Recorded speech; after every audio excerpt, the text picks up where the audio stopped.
নমস্কার, আমি আয়েশা, আপনাদের হোস্ট।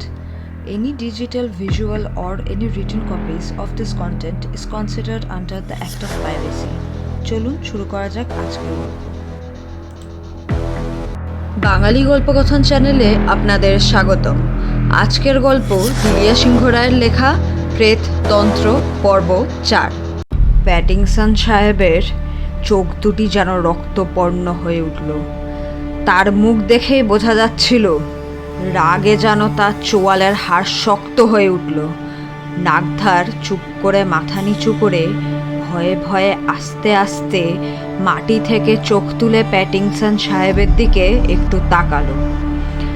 তার ওই মুখ দেখে নাকধারের কপালে ঘামের বিন্দু দেখা দিতে লাগলো।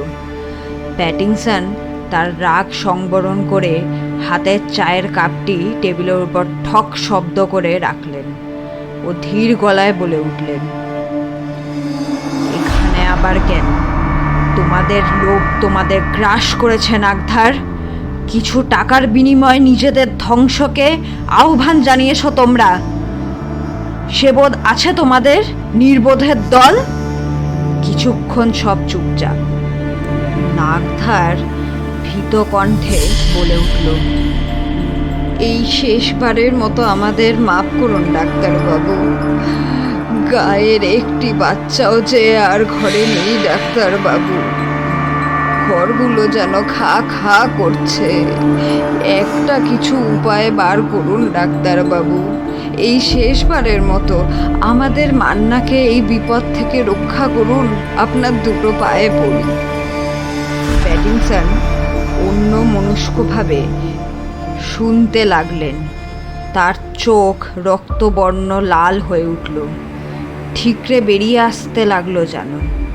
মুঠি শক্ত করে উঠে দাঁড়িয়ে পড়লেন এবং আশ্চর্যভাবে নাকধারের মনে হলো যেন তার ঠোঁটের কোণে ডান দিকের ঠোঁটটি একটু তুলে হালকা যেন হাসতে দেখা গেল।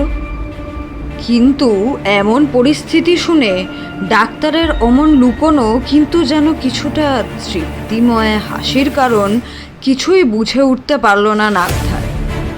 গ্রামের ভিড় করা দলবলের মধ্যে যারা সামনের দিকে দাঁড়িয়েছিল, কাল কৌশিকী অমাবস্যার রাত, প্রেত ও তন্ত্রক্রিয়ার সাধনার জন্য এর থেকে ভালো রাত আর হয় না।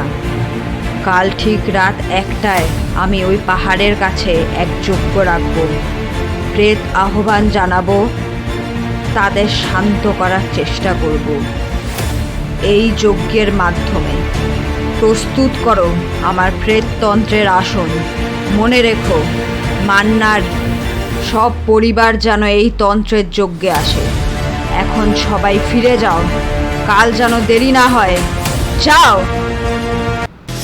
আজকের মতো গল্পের গাড়ি এখানেই থামলো। Please do not forget to like, share and subscribe Bangali Golpokothon channel for part 5 of the story. Thanks for tuning in. আর হ্যাঁ, কমেন্ট সেকশনে আমাদেরকে অবশ্যই জানান এই নতুন গল্পটি আপনাদের কেমন লাগছে।